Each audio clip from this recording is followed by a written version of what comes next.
हिमाचल प्रदेश के राज्यपाल राजेंद्र विश्वनाथ आर्लेकर ने आज बिलासपुर में नवनिर्मित एम्स की व्यवस्थाओं का जायजा लिया। इस दौरान उन्होंने एम्स प्रबंधन से बातचीत भी की। इसके बाद बिलासपुर में राज्यपाल ने प्राचीन धार्मिक स्थल बाबा नाहर सिंह में आयोजित हो रहे शरदोत्सव में भी हाजिरी लगाई।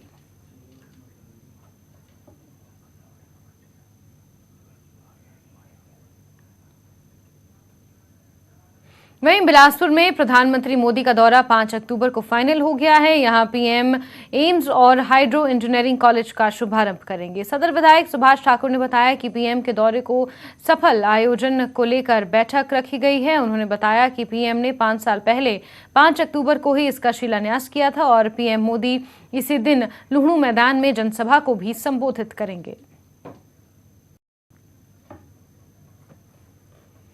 बिलासपुर निवासियों की तरफ से 5 तारीख का बेसब्री से इंतजार भी करेंगे और सभी लोग इसके लिए उत्सुक भी हैं। यहाँ पर बिलासपुर से भी हजारों की संख्या में लोग इसमें सम्मिलित होंगे।